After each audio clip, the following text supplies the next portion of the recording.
Welcome back to the MMA Plug presented to you by Mile High Sports. I'm Jordan Kurtz. I am here in partnership with our friends over at Punch Drunk Gamer. We are here with a special guest today. We have making his co-main event debut for the UFC. This is a massive opportunity. Longtime friend of the show, Youssef the Moroccan Devil Zalal. How you doing, my friend? I'm good, my man. Thank you for having me again, brother. I appreciate you. Absolutely, Youssef. Always a pleasure to speak with you. You know, we just always got to make sure the camera's rolling because it's pure gold whenever Youssef Zalal is in the mix, whenever there's media, content, anything along those lines. Man. Pure entertainment, ladies and gentlemen. A true superstar in the making. First question, though, here, Youssef. How did training go for this fight? And did you have a relatively healthy fight camp? No need to pull back the curtain too much, but overall, you know, how's the body feeling? Oh man, it feels amazing. I definitely did. It's not ever a healthy camp. I don't think it's like just always stressful and always more work and all this stuff, especially at this level, at this fight, and the co-main event, and then the name, and obviously all that stuff. So I'm definitely just grateful just to be alive, obviously, and then to go do what I love and do what I enjoy. So definitely good, and we're ready to go.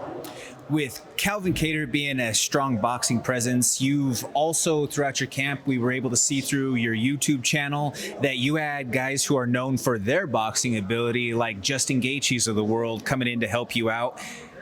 Have you had the opportunity with him before this camp, or was this kind of a new venture bringing in outside looks like a Justin Gaethje for this particular camp? Oh, bro, this is the first time I ever trained with Gaethje, so that was an honor, and I'm so grateful for that opportunity. I was like a big fan, you know. I was like, oh my God, I'm going with Justin Gaethje, so that was like excitement for me. So yeah, man, just to see the knowledge and the experience that he has and the energy that he brings, like you're like, wow, like this is the actual energy he brings into the fight. Like, it's amazing. So I'm just grateful just to get that opportunity. I didn't care if he was the same as Kattar or not. I really didn't care. All I cared about was just kind of get that opportunity and then get that learning experience, and that's what's important in this game. You kind of touched on it right there, but to piggyback off of that response, what does training with a guy who has that sort of striking prowess add to your arsenal of attacks and your game? Oh, bro, it means a lot. Just kind of have that little experience going into a fight. It doesn't have to be with Kattar. It can be with other guys like Ilia Topuria, for example. Like, he's a short guy, stocky guy, really good boxer. So I just want to be ahead of the game a little bit. But like I said, man, I'm just grateful for the opportunity and the experience just to get that knowledge now instead of later.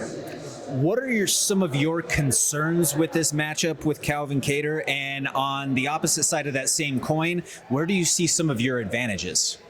Oh man, every fight I'm concerned about everything, bro. I'm concerned about the striking, the wrestling, the jiu-jitsu, and everything. I know a lot of guys say he's a boxer, but obviously he's been at the highest level for a long time. So that's kind of like the pressure I put on myself in that part, right? But I think I bring in a lot more IQ than he ever faced, and that's what's more exciting for me. And I'm excited about that puzzle too, to kind of really test that IQ a little bit and see what he brings to the table and what I bring to the table. So that's what I'm excited for, and that's what like wakes me up and gets me excited about a fight.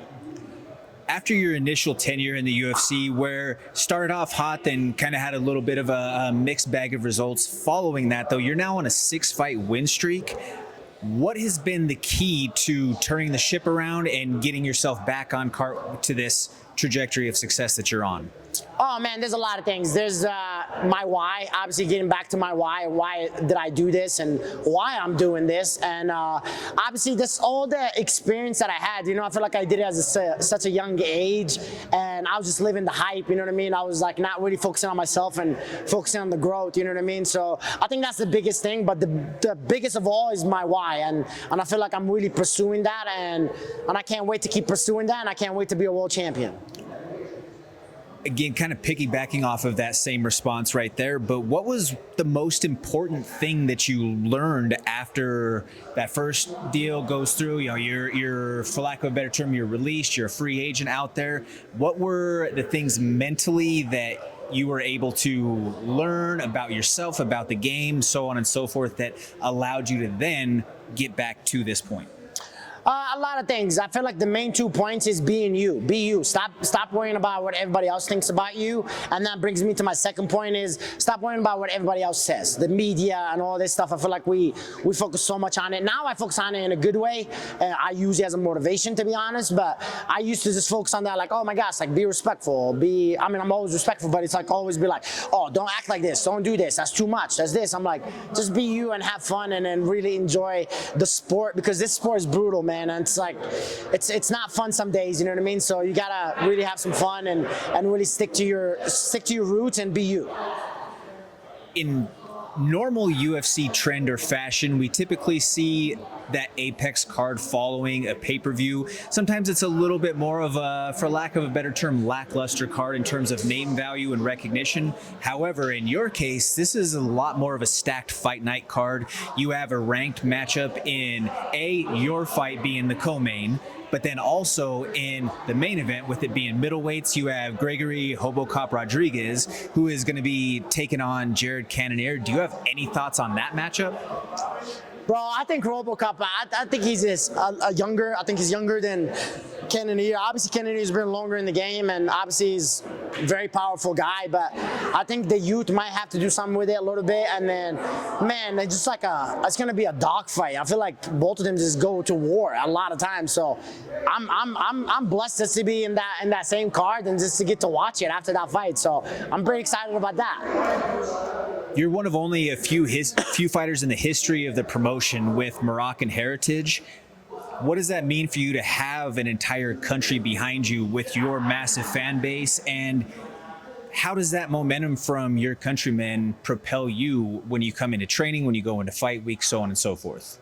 Man, it's a lot, man. It gives me hope, you know what I mean? And I want to give hope back. That's the biggest thing. I feel like to see that support, to see that love, and to see that be like, hey, like a Moroccan kid can do this. A Moroccan kid can go to MMA and can go to the UFC. We're so known for kickboxing or soccer and stuff like that. We're not really known for MMA, especially at the highest level. I feel like we're like, oh, yeah, just take him down or just do this, just do that. I feel like I want to turn that a little bit around, you know what I mean? Turn that table around a little bit and then be like, oh wow, like Moroccans are good at everything. Moroccans good at kickboxing, jiu-jitsu and all that stuff. And obviously bring hope back to my country and then really get that MMA scene rolling, and hopefully we'll see more in the UFC and then get to have that support even more. Correct me if I'm wrong, you're the only Moroccan born on the roster. Yes, sir. I'm the only first born ever Moroccan in the UFC, yes. Correct. Just wanted to make sure that we had that clear for you out there. You know, I know. Well, I think the guy, what's his name, that lived in Britain, that went to jail, robbed the bank. He fought in the UFC. Lee Murray. I think he was born in Morocco. I'm not sure. His dad is Moroccan. Yeah, I know his dad is Moroccan, but I don't know if he was born in Morocco or Britain. Of the current guys, though, you know, between the Azatars, Nasrat, Hopcross, all of them, like you are. Yeah, come on, bro. Yeah, you know I'm the one. You know I'm the one. Come on now. You know, I just gotta make sure that you get out there and represent. You know what I'm saying? Hey, it's nothing but love, though. They represent my country, and then that's what's important. You know, it's at the end of the day, it's all love, and I can't wait to represent my country, and then obviously they represent countries, so we get more support. 100%. Now, a couple questions just before we tie these things up here for you. Factory X has been the training home to several high-profile MMA fighters for the last decade plus. Are there any other fighters right out here or within these walls in Englewood that the people should have their eyes on with big matchups or fights coming up? Oh, bro, my teammates, bro. Look at my boy David Unama is fighting Giga. That's a big fight. That's a huge fight, and we both of us gonna crack the rankings this year, inshallah. So that's exciting, man. I'm like, we get to grind together. We get to have some fun. And you got Chris Gutierrez, you got Cody, you got all these guys, man. And obviously, I'm just excited, man, to start it off for the team and then to get everybody going. And obviously, my teammate Colin just started off for us. And 2025 is gonna be a great year for the team, and I can't wait to keep that going. Now, that all being said, those are some recognizable names on the A-list UFC side. How about maybe some names that maybe people haven't gotten the chance to see on the national level? What are maybe those freshmen and sophomores of the team that you foresee having a bright future? Oh, Oh, bro, there's so many. We got Lolo, we got Bobby Z, man. Those guys have been grinding with the pros, with the pros of the pros. You know, the NFL level. You know what I mean? So for them to be at a regional scene and a local scene, I'm excited for those guys, man, for their future. They're like growing like fast. You know what I mean? So I have to keep up with them, and they have to keep up with us. So yeah, those the two that come in mind, man, and I'm very excited to see what the future look like. There we have it right there. One last question. It's a two-parter here for you, Youssef. How do you prefer to spend your time away from fighting, and do you play any video games? If video games is your thing, what's your choice of game and platform? You know, Xbox, PS5, PC, whatever it may be. Oh, bro, spending my time outside fighting, I just go to restaurants and go eat. You know, I love eating. So, like, I love testing new foods and going out and stuff like that. You know, I'm not a party guy. I'm more of, like, eating guy. You know, take me home and, like, eat and stuff like that. So that's what, like, I'm most excited about. Video games I haven't played in a long time. I don't know why. Obviously, it's been hectic for me the last year. It's like, this is my 4th fight in 11 months. And, yeah, man, I love Call of Duty. Call of Duty is my thing, and that's what I have fun with. Or Formula One, you know, your boy out here gets down a little bit. I say, ladies and gentlemen, don't let this man fool you. He has a racing simulator in his house. I was not going to let this interview end and asking a question about gaming without bringing that part up, because there are very few people who go through the lengths to be able to go to test car games. Like, I mean, we're talking somebody who is as fully invested as you could possibly be, you know, the full setup, and he drives in real life like it's a video game sometimes too. Chill out. I'm a nice driver. I'm a nice guy. UC boy, anything else that you want to get out to the people before we tie this thing up? No. Thank you guys. Thank you for support, and make sure to tune in February 15th on the Apex card. Then I'm fighting Calvin Kattar, and then I'm excited for this opportunity, and I can't wait to show the fans and show myself how excited we can make this fight is. There you have it right there, folks. That is Youssef the Moroccan Devil Zalal. He will be the co-main event of the UFC Fight Night card at the Apex in Las Vegas, taking on Calvin Kattar. I'm Jordan Kurtz with the MMA Plug on Mile High Sports in partnership here with Punch Drunk Gamer.